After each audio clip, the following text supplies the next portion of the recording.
Hi මුලින්ම මං ඔයාලව මගේ YouTube channel එකට ආදරෙන් පිළිගන්නවා.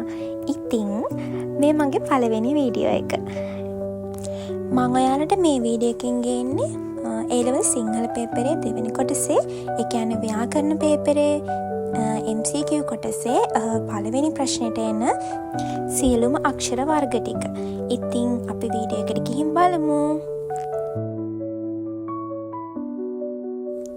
මුලින්ම අක්ෂර උපනිස්ථාන අනුව කොටස් පහකට බෙදෙනවා. කණ්ඩජ, තාලජ, මූර්ධජ, දන්තජ, ඕෂ්ඨජ.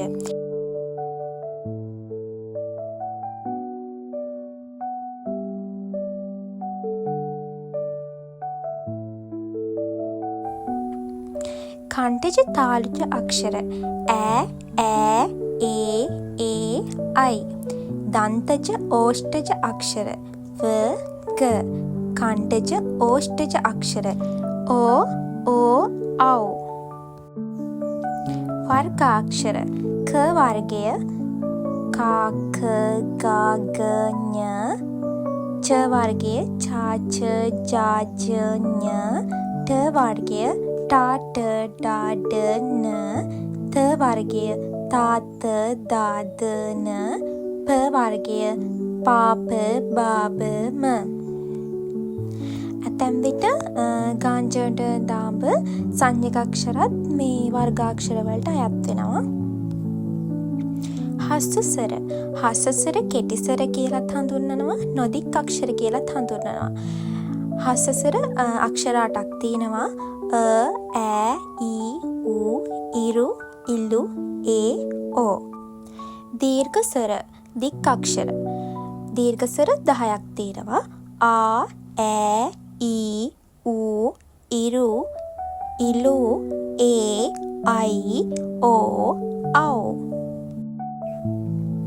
සංධ්‍යාක්ෂර. සංධ්‍යාක්ෂර සංධි අක්ෂර කියලත් හඳුන්වනවා, මිශ්‍ර ස්වර කියලත් හඳුන්වනවා.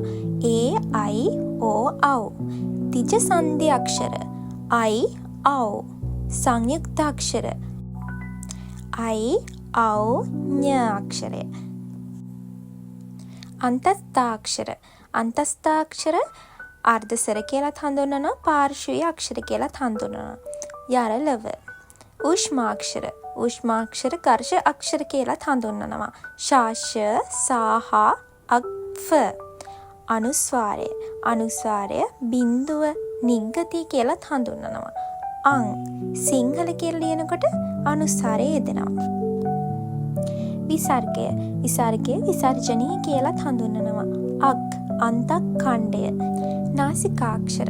අනුනාසිකාක්ෂර වර්ගාන්ත අක්ෂර කියලත් හඳුන්වනවා. ඤ, න, නා, ම. සංඥක අක්ෂර අර්ධ අනුනාසිකාක්ෂර කියලත් හඳුන්වනවා. ගා, ජ, ඩ, තා, බ. අල්ප ප්‍රාණ අක්ෂර. අල්ප ප්‍රාණ අක්ෂර ශිථිලාක්ෂර කියලත් හඳුන්වනවා. කා, ච, ට, තා, ප. ගා, ජ, ඩ, දා, බ. මහා ප්‍රාණ අක්ෂර. මහා ප්‍රාණ අක්ෂර ධනිතාක්ෂර කියලා හඳුන්වනවා.